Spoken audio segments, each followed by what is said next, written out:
FA Cup final, everyone seems almost as a given that Man City will turn up and win this. And obviously with the back of the Ten Hag news as well, do you think that changes anything for United players? Do you almost feel like this galvanises them or takes something away from them? Like, are they fighting for the manager, or they're like, well, you're gone anyway? I think it's appalling.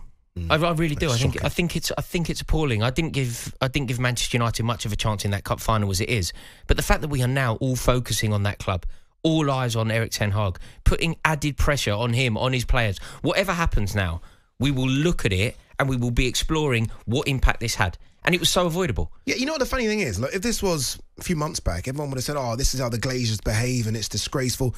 Glazers aren't there. No. This isn't them. This is really poor form from Ineos. It really is, isn't it? Everyone thought, like, Ineos coming in, you know, the way in which the club is handled, and especially their media and how it leaks out, you feel like you'd be able to control it. But it isn't a leak. I don't believe that this is a genuine leak, because if it is a genuine leak, firstly, get your house in order. Yeah. Secondly, if it is a genuine leak and you believe that there are leaks in your camp, don't have the discussions now. Simply don't have these conversations now. There is no reason to have them today.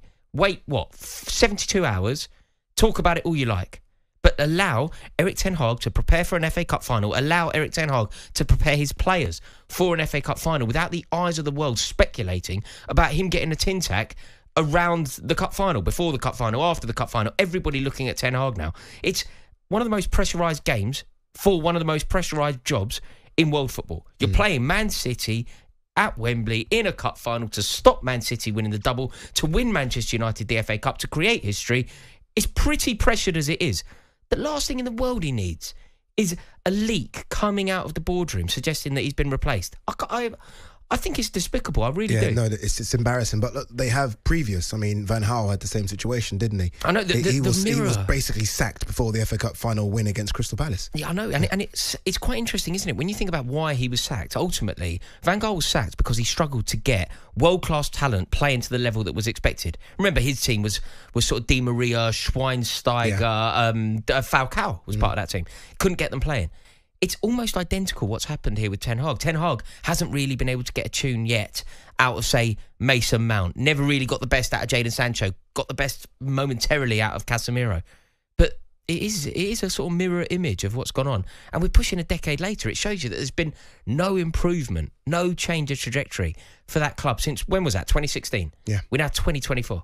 It's crazy. Another big vacancy as well, managerial vacancy at least. Barcelona boss Xavi leaving after all. Obviously, look, he was supposed to leave in April. He was kind of sort of asked to stay on. He agreed to stay on. Now he is stepping down. Obviously took over the club November 2021. Did an okay job.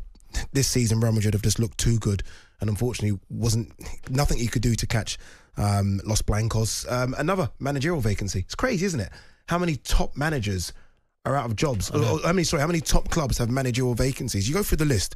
Got the list in front of me. Bayern Munich. Obviously, it looks like Vincent Kompany would take over, but Bayern Munich, AC Milan, Juventus, Barcelona, Manchester United, Chelsea.